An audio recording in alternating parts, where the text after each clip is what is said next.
The question I have is, why did Meghan and Harry feel the need to do the interview with Oprah in the first place? I don't see that they got any real benefit out of it. They certainly caused a lot of controversy worldwide and put a focus on what's going on in the royal palace. But I don't think anything that Meghan and Harry say is really going to change the way things happen in the palace. It's an old institution. It's related by bloodline, so that you have to be born into the royal family, which Harry is, and I can understand. He's part of that very small circle of royals. He has the bloodline of royal people, and so I can understand why he's very concerned about his status in the family. I think both sides are hurt. I think Harry's father and Harry's brother are very hurt by having Harry leave. And I think, as Harry said, they are both stuck in the royal institution and they have duties. Charles has the duty to become the next king, and William has the duty to become king after his father. In addition, his wife, Kate, is preparing and is prepared to become queen. I assume she'll get the title of queen. She is a commoner, so I don't know whether they'll give her the title of queen, but she will have the position of queen, and when her children take over and follow in line of succession, she'll of course be the queen mama, or whatever title they want to give her, and she'll be set for life in the position of, like a queen, in the palace. So they see their future totally placed before them, and they really don't have much say as to what they're going to do. It's not like they're going to change jobs or do something different. They're prepared for the job that they're going to do, and they're waiting for their turn to do the job. And that's pretty much it.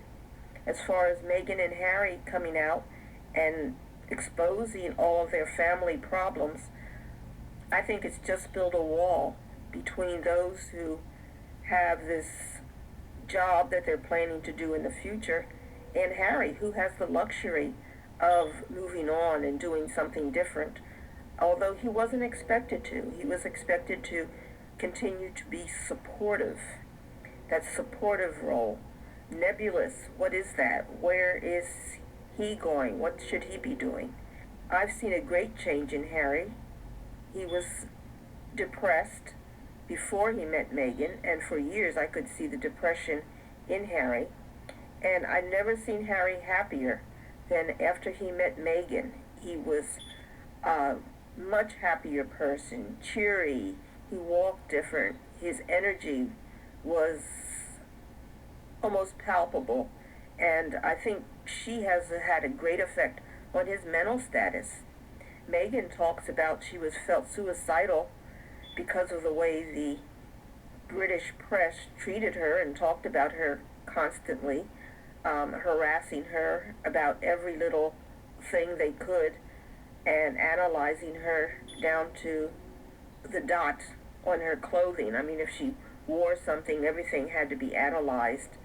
And she was an aspiring actress, and she wanted fame, she wanted fortune, and she wanted to be seen and noticed, and she wanted to have an effect. But she never expected this level of popularity, of this level of scrutiny, this level of fame. And I think it was just more than she could handle. And if it had come more slowly, as it did with Harry, he was born into it, and he had over decades had a chance to get used to the British press and being known and followed every place he went. But Meghan was kind of pushed into this suddenly. Even with Kate, I'm told Kate dated William for 10 years, And then she's been married for about 10 years. So it's been 20 years of her being able to get acclimated to the palace and the people in the palace and how the palace works and what's expected of her. You'll notice Kate's always quite demure. She always is kind of head down, and she speaks, but she doesn't speak much. When she gives a talk, it's very short as far as I can see. Of course, I'm not in England. I don't know what all she's doing, but everything seems to be very small. Her role is very small, and I think that's a good role for people who are not of royal blood, because the people in Britain only want to see the royals. They want to see the Queen. They want to see Philip. They want to see Charles. They want to see William and Harry. But they really don't want to see Kate. They really don't want to see Meghan. They really don't want to see Camilla, because they're not royals. The people that the British public is paying to see are the royals. So I don't see why, how this airing your dirty laundry in public is going to help. And I call this the Tom Markle effect. Thomas Markle, whenever he had a complaint, would take it to the media rather than really airing it in the Markle family. Her sister Samantha did the same thing, Samantha Markle, and so did her brother, to a lesser extent, Tom. I believe her brother's name is Tom. And they caused quite a ruckus by doing this, because the public is not in a position to analyze family problems, especially when it comes from a very small cult-like family of the royals. They have their own mannerisms, their own way of doing things, their own customs. It's their own world. And so people who are sitting in Kansas, in Mississippi, in Alabama, really have no way of sensing what it's like to be in that environment 24 hours a day, every day of your life, forever. No more than I could tell somebody what it's like to be in, the Jonestown church when they were following their cult leader. You just don't know. And so these problems have to be ironed out internally, because we have no power to change how things are going over there.